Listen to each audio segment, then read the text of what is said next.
이재명 대통령의 취임 100일 기자회견이 열립니다. 하루 앞둔 시점에서 그간 정부 체제의 100일을 한번 짚어볼 필요가 있을 것 같은데요. 이재명 대통령 취임 100일, 대변인님 어떻게 평가하십니까?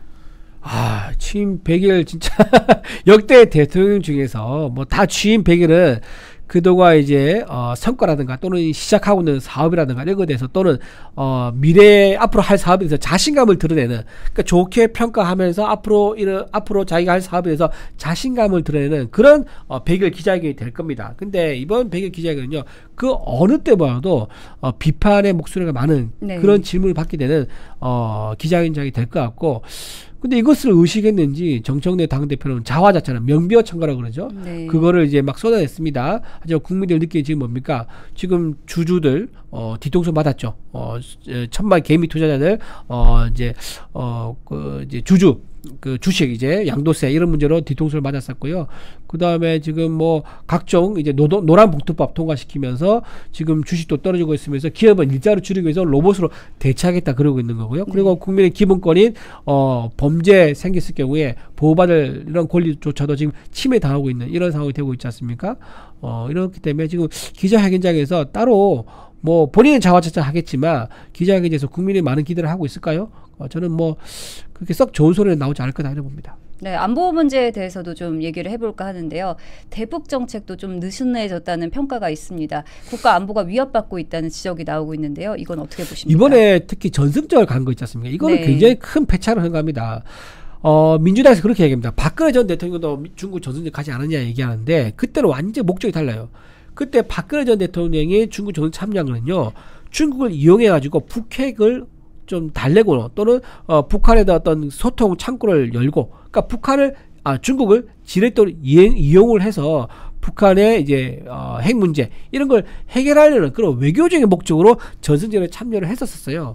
그러면서 그때 박근혜 전 대통령이 입었던 노란색 원피스 기억나십니까? 그것도 무슨 말이냐? 그런 자신감 때문에요. 중국에서 가장 좋아하는 색깔이 뭐냐면 빨강하고 노랑인데 노랑은 황제들이 입는 색이거든요. 네. 그만큼 중국에 자신만만하게 당당하게 갔었다. 외교적인 목적, 지렛대라는 목적을 가지고 갔는데 이번에 간 거는 완전히 그냥 사대주의 외교를 그대로 보여주는 거예요. 아니 대통령을 대신해서 간다 그러면은 행정부에 있는 관료를 보내는 게 맞죠, 특사로. 근데 그것도 아니고 국가 서열 2위인 국회의장을 보냈다? 이게 뭐죠? 정부를 대신해서 보낸 건지 아니면 대한민국 안에 있는 입법부를 대신 사람을 보낸 건지. 초청은 정부에다 했는데 온 사람은 입법부를 대신해서 왔다? 어정쩡한 겁니다, 중국 입장에서는. 그리고 가서 이런 푸대죽도 없지 않습니까? 거기서 만나서 제대로 대화도 못하고, 그 다음에 거기 가서 뭐, 김정은과 좀 말도 섞어보지도 못하고, 또 박지원 의원 같은 경우는 뒤에서 부르는데 아예 쳐다보지도 않았다는 거예요. 그 북한 외무상 같은 사람이 한번 쳐다보면서 인상 팍 썼다 그러는데, 완전 중국 가서 주목도 받지도 못하고, 우리가 전한 메시지도 전달도 못하고, 푸대접만 받고 온 이런 상황에 대해서 지금 중국과의 관계, 북한과의 관계 이거에 대해서는 저자세 외교로 취하고 있지만 소득은 아무것도 없는 상황이다. 그리고 이재명 대통령이 약점이 있지 않습니까?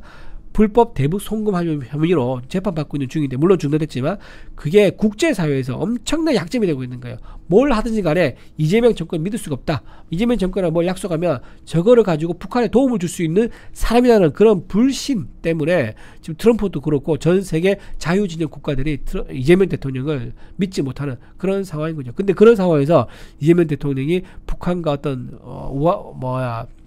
우호적인 제스처를 취한다? 그러면 그럴수록 더 자유진영에서는 이재명 대통령 못 믿을 지도자라고 하면서 더 거리를 두게 될 것이다. 그런 의미에서 이재명 대통령이 이번에 에이펙에 초청을 얘기를 했다고 하는데 트럼프가 확답을 안 한 게 이유가 있는 거예요. 네. 만약에 김정은 온다 그러면 나 거기 들러릴 생각 없어 라고 하는 거고, 만약에 내가 김정은과 만날 일이 있다 그러면 이재명 너를 통해서 만난 게 아니라 내가 직접 다이렉트로 만나겠다라고 하면서 이재명을 바로 제껴버리는 거죠.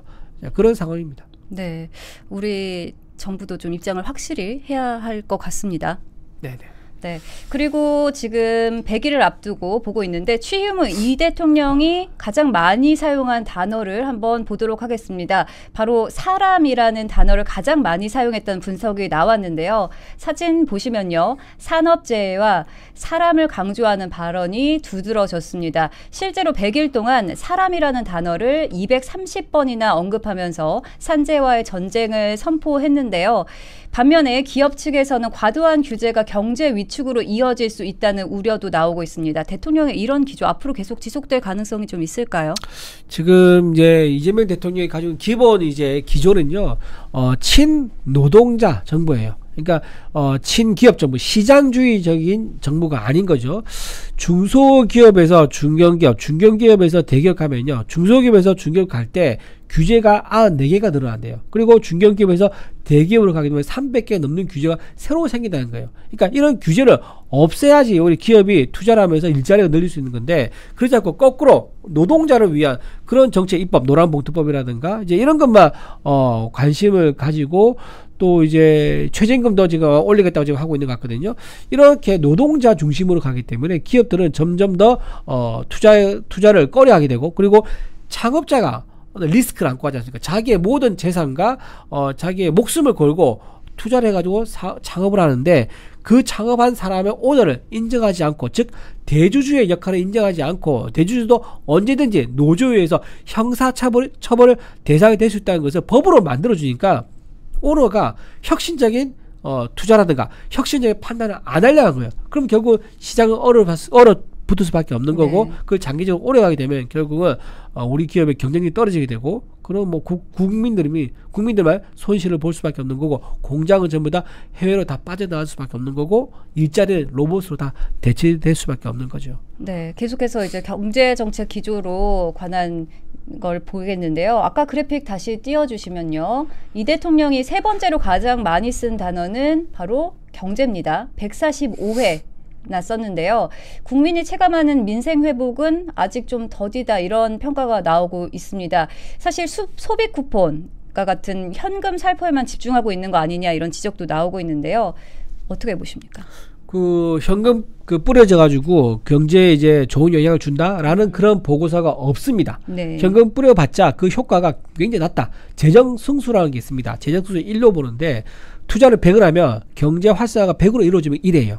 근데 지금 경기도 도지사 시절에 그 현금을 뿌려가지고 경기도에서 얼마나 경제가 활성됐는가를 조사한 보고서가 있어요.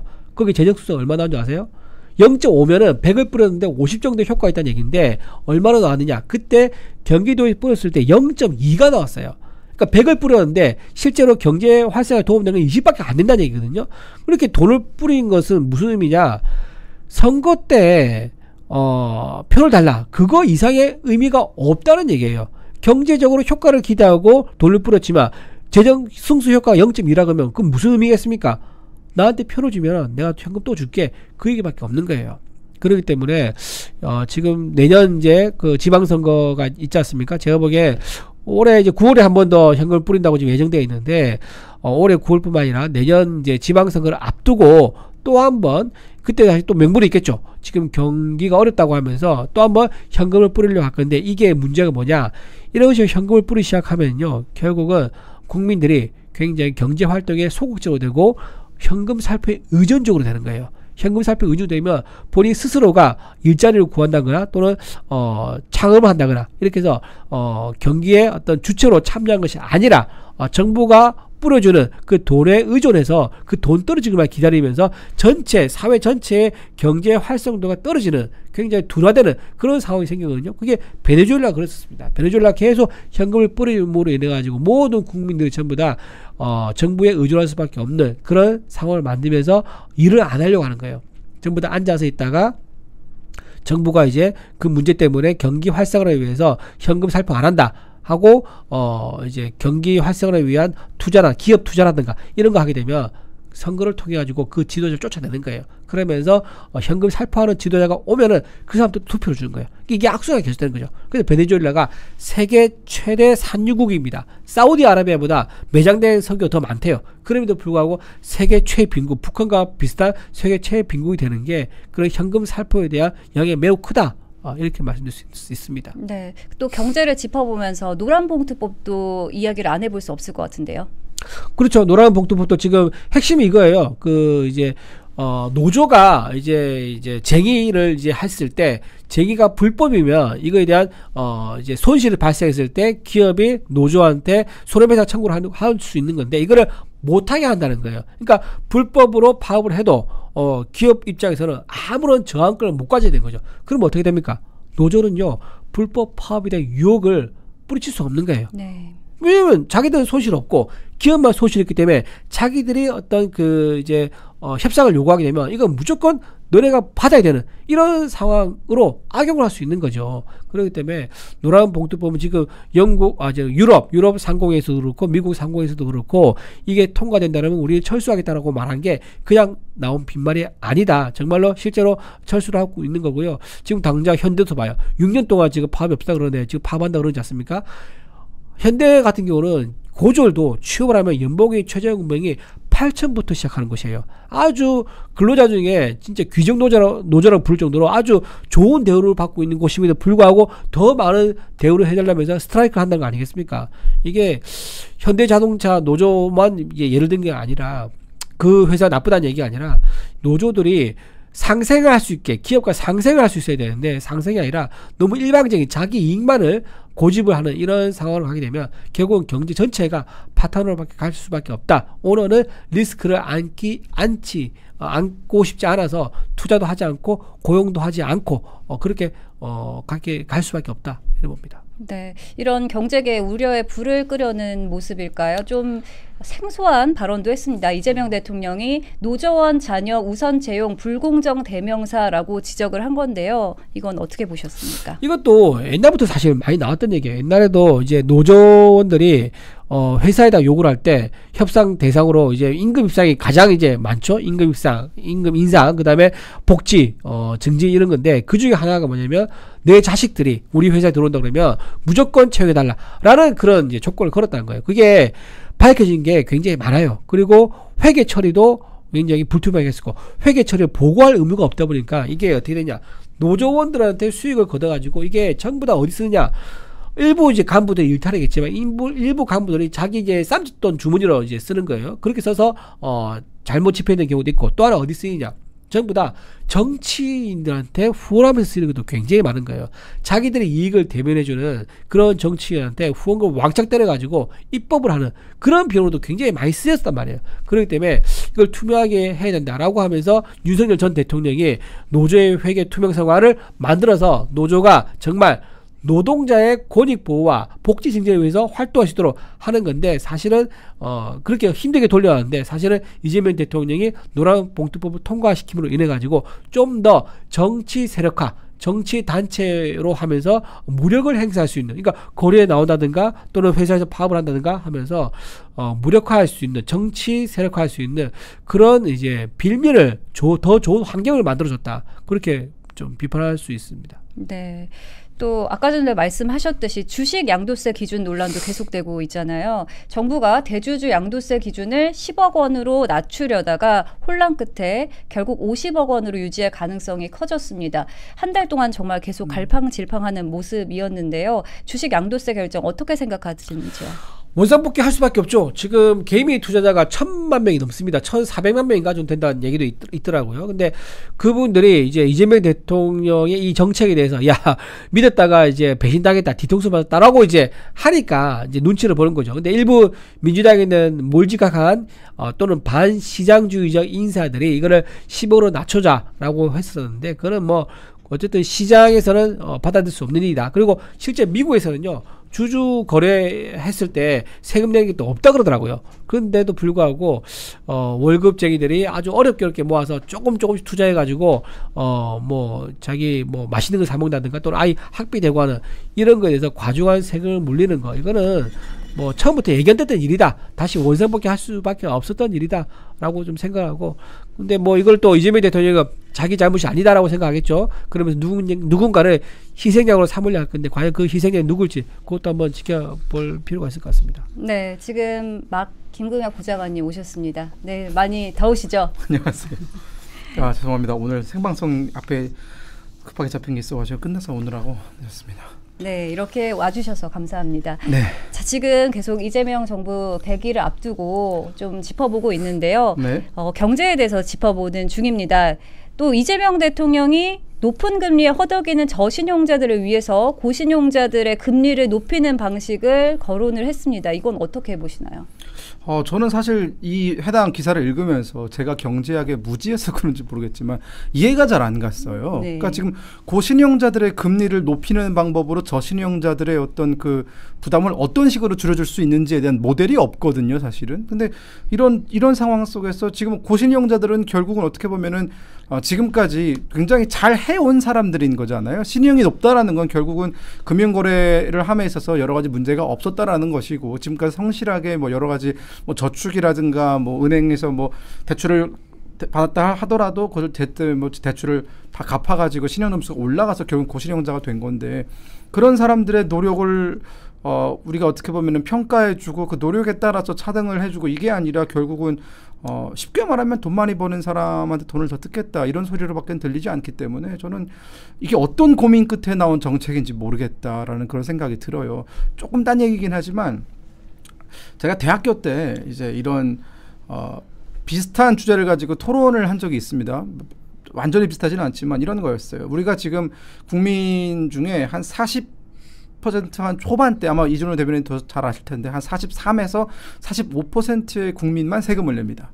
네. 그리고 우리가 1년에 거둬들이는 그 세수의 상당 부분 한 70% 정도는 아까 제가 앞서 말씀드린 앞서서 40% 정도의 국민만 세금을 낸다고 했잖아요. 이 40% 세금을 내는 국민 가운데서도 상위 10%가 우리나라 세수의 60에서 70%를 부담합니다. 지금 이미 그런 상황이에요. 그러니까 돈을 많이 버는 사람들은 이미 많은 세금을 납부를 하고 있는데, 사실상 세금을 내지 않는 다수의 사람들이 오히려 세금을 내는 사람들한테, 저 사람들한테 세수를 더 거둬야 된다, 뭐 이런 얘기를 하고 있거든요. 근데 사실 그런 얘기를 하는 사람들을 가보면 뭐 소득이 인정이 안 돼서 혹은 여러 가지 문제, 뭐 취업이 안 돼서 여러 가지 문제로 인해서 세금을 안 내는 사람들이 많아요. 사실 이렇다고 하면은 우리가 세수를 확대하기 위해서는 예전에 세금을 안 내던 사람들도 어떻게든 세금을 낼 수 있게끔 그 범위에 포함시키는 것이 어떻게 보면 같이 성장하는 길인데, 이 사람들한테 세금을 안 내던 사람들한테 세금을 내라고 얘기하는 건 굉장히 어려운 일이니까, 이미 많은 세금을 내는 사람들한테 너희는 돈을 더 많이 버니까 돈을 더 내, 이런 거거든요. 이미 우리나라 기업은 법인세 뭐 등등 포함해가지고 많은 세금을 부담하고 있어요. 근데 여기에 더해서 뭐 OECD 기준이 어쩌고 하면서 법인세를 더 매기고 이런 식으로 가게 되면은, 저는 과연 이 나라에서 돈을 벌고 이 나라에서 정말 열심히 노력을 해서 내가 좋은 실행 점수를 받고 어떻게 보면 지금보다 더 나은 삶을 살기 위해서 노력했던 이런 것들이 다 무슨 소용이 있느냐. 더 버는 사람만 더 문제가 많은 사람이 되는 거예요. 저는 그래서 이거는 사실상 어떻게 보면은 자유시장 경제도 맞지 않는 방안이다라는 생각이 좀 듭니다. 이거 굉장히 진짜 방금 말씀하신 것처럼 반시장주의적인 아주 정책입니다. 이게 뭐냐면, 신용을 관리하는 사람들은요, 본인이 자주 더 열심히 돈을 빌리고 빨리 투자를 해서 성과를 내서 그 은행 갚는 거, 이거를요 성실하게 정확하게 잘했기 때문에 이자율이 낮아지는 거예요. 그런데 그걸 잘 못하고 있는 저신용자, 그러니까 돈을 빌렸다가 갚지를 않는다거나 아니면 아예 돈 거래한 내역이 없다거나 이런 사람한테 이자율을 낮추라는 것은 은행한테 네가 돈 떼일 리스크가 있지만 네가 그건 떠안아라고 정부가 개입하는 거예요. 이거는 은행이 가지고 있는 고유의 권한을 침해하는 시장에서 있을 수 없는 일이다. 그리고 성실하게 더 열심히 돈을 벌어서 갚은 그 사람들에게 뒤통수를 치릅니다. 그 사람들이 왜 그 저신용자의 리스크, 그러니까 빌려주고 떼먹는다든가 또는 아예 거래가 안 한 사람, 그 사람들의 리스크를 왜 고신용자가 무슨 관계가 있다고 대신 떠안아주고 본인이 이자율을 부담해야 됩니까? 그건 말이 안 되는 거죠. 시장주의에서 있을 수 없는 일이라고 생각합니다. 네, 자본주의와 시장 경제를 정면으로 부정하는 정책이 아닌가, 이런 생각을 두 분께서 말씀해 주셨습니다.